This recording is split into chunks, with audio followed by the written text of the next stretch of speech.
guest is United States Senator Tom Cotton from Arkansas. Good morning, Senator Cotton. Welcome. Good morning, Hugh. It's good to be on with you.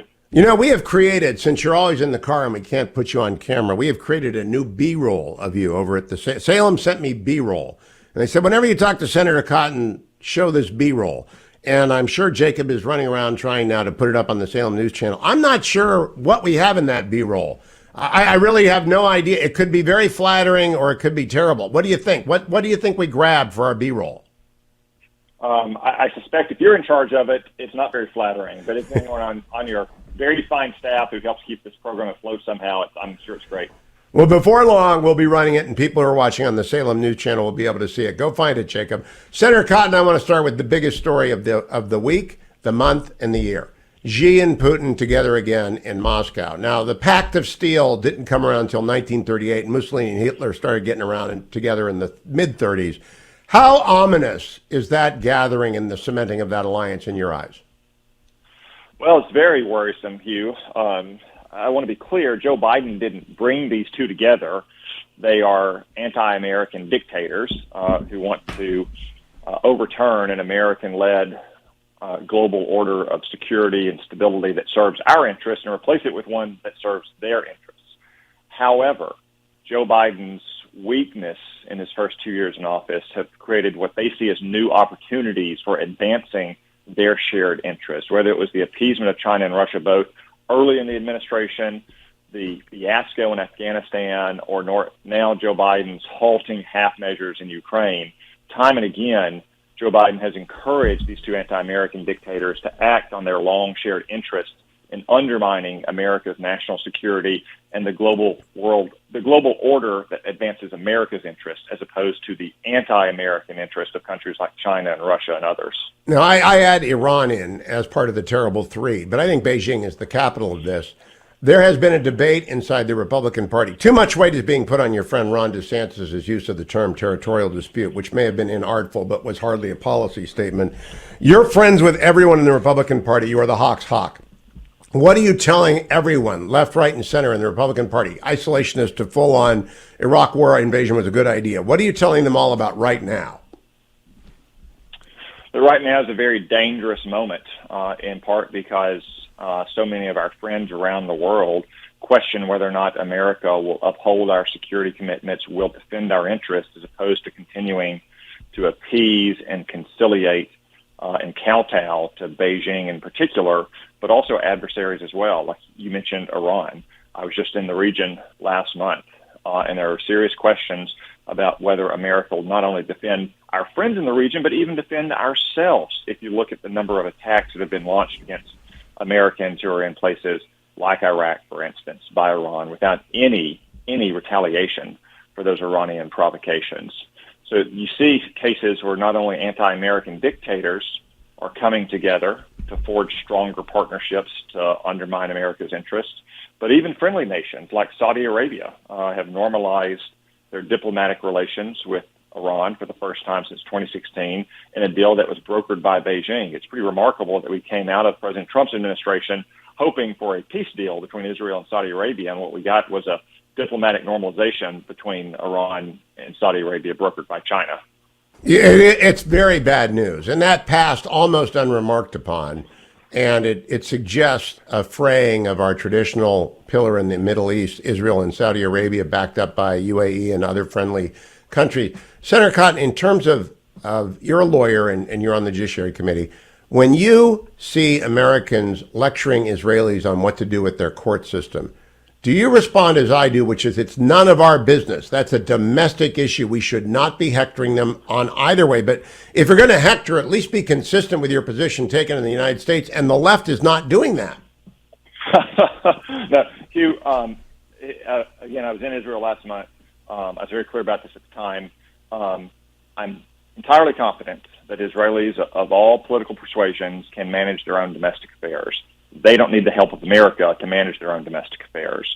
They do need the help of America, however, to help broker peace agreements with their Arab neighbors, as we saw with the Abraham Accords under President Trump.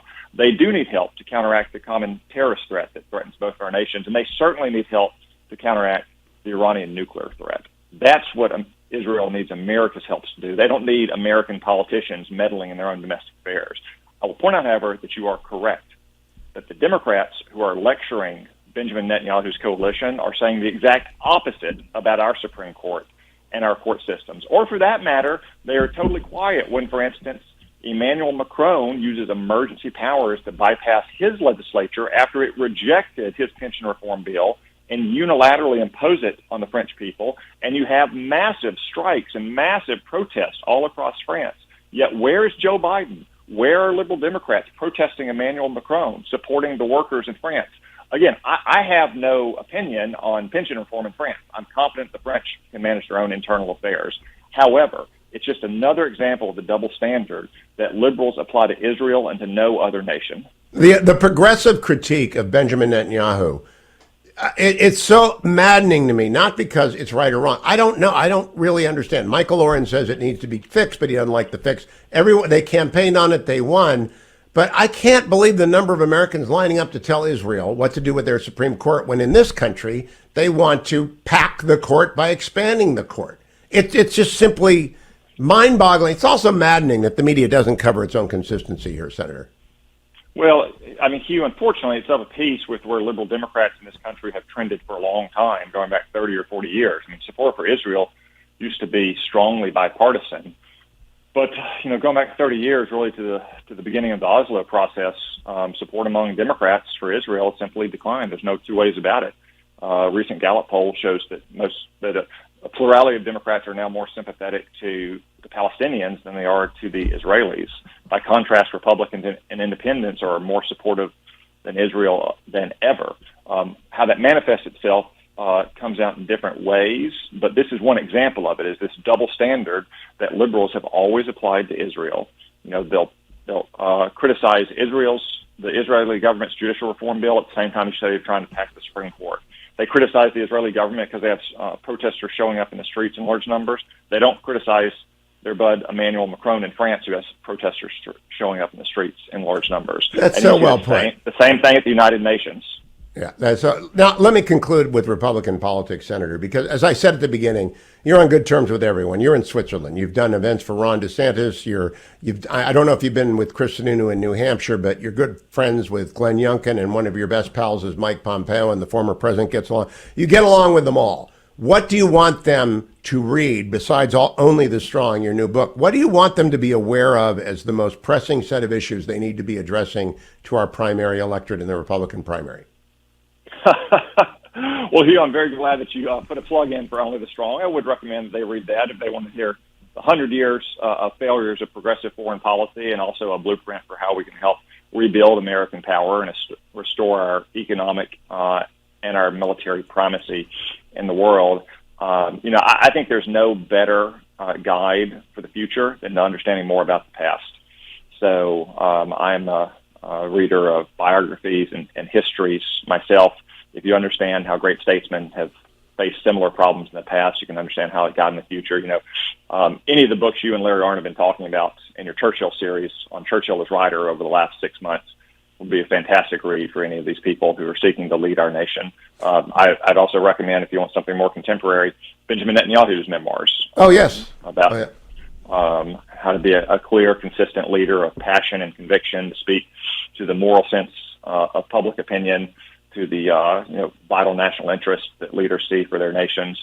I just think understanding how our leaders in similar situations have handled challenges helps any leader tackle challenges today. Because, of course, that's a fundamental premise of conservatism, is that you and I are no different from our founding fathers, or no different from the people we read about in Jesus' time, or no different from the Israelites who were held in captivity in Egypt. I mean, human nature is the same. It's unchanging. It faces the same challenges today that it did 4,000 years ago, or 2,000 years ago, or 200 years ago. And that's why we can learn from history. Last and quick question, Senator. You've been to the Middle East, and you've gone as a soldier and transported soldier way, and you've gone as a sitting senator. Which is the better way to travel to the Middle East?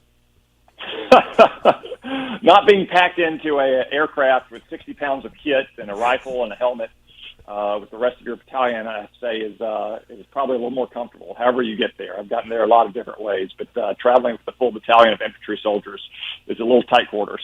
I was just thinking about this week. The guy was on a Codel to Israel, and I'll bet you that the transportation, the lodging was just a bit different between when Senator Cotton went to Iraq with the 101st Airborne or to Afghanistan and when he went to Israel this past month. Don't go anywhere, America. I'll be right back. Thank you, Senator Cotton.